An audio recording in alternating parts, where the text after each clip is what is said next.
Warahmatullahi Ta'ala Wabarakatuh. Today I will be presenting on the subject comparative land law. And first of all, allow me to welcome all new students. Ahlan wa sahlan. I am Dr. Nur Asiah binti Muhammad, and I will be presenting together with my colleague, Assistant Professor Dr. Azmi Harun. A little bit about myself.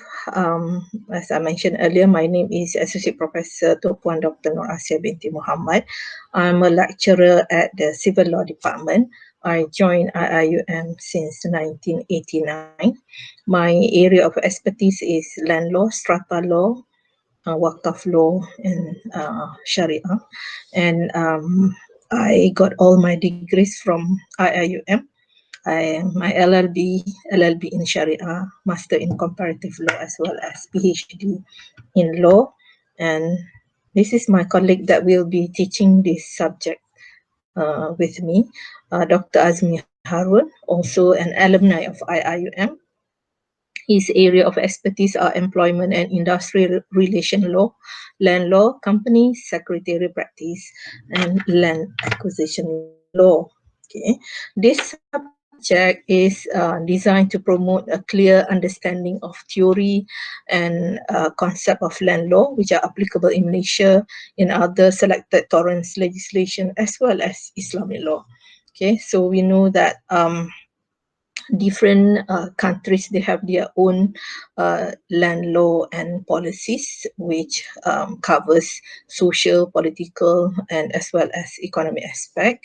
And it is true that a good land policy and good resource management are among the determinant factors in securing sound economy and social development, especially for third world countries. So we know that a land system is very important, and I think this is the reason why I think students should take comparative land law, right?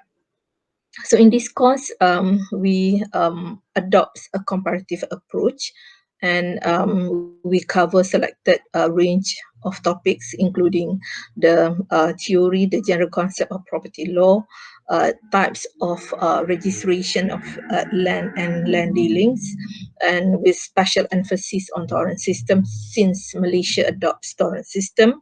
We'll also be looking at the equitable rights and interests, the customary principles relating to land tenure, and not to forget the important aspect of land control, land administration, land development, and reforms relating to the land tenure.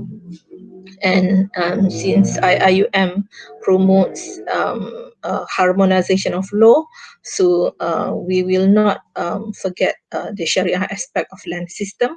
So we know that Sharia provide a very unique insight of the nature and rationale for owning land, and thus we will distinguish the current Malaysian land system, torrent system, with the Islamic concept of land.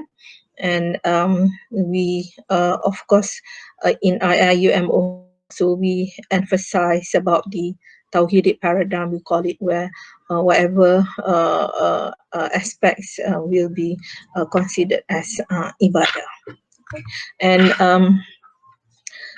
at the end of the course, we expect the student would be able to demonstrate a clear understanding of the theory, and as well as the concept of land law in Malaysia, as well as in other tolerance jurisdiction, and also Islamic law.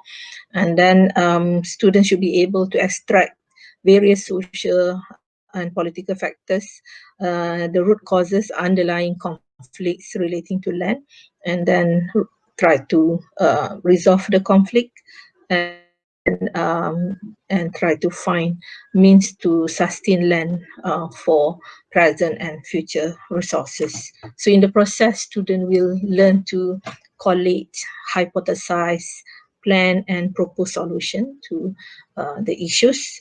And to participate positively by formulating policies, offer to some policies relating to law and policy on land tenure, and recommending for land reforms with consideration of the Islam and global needs and circumstances.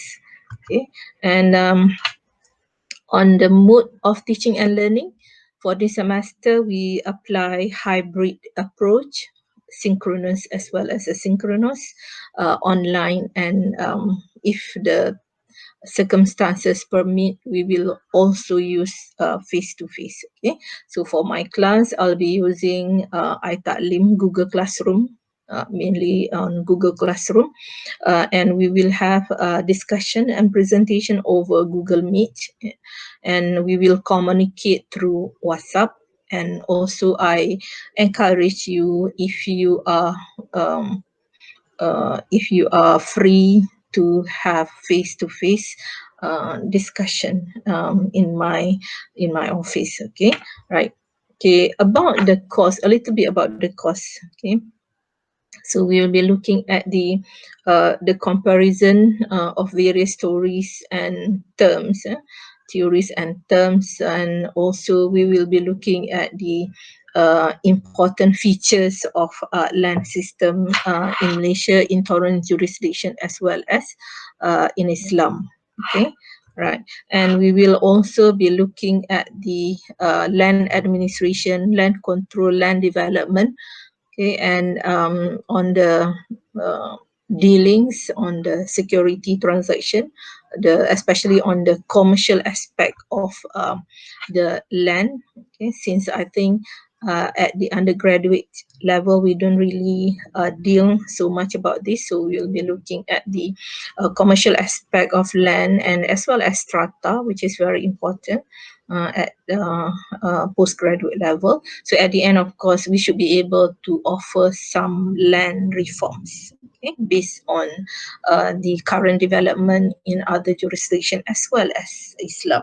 Okay, so in other words, we'll be looking at the prospect for Islamization of land, either in Malaysia or in other part of the world. Okay, thank you very much.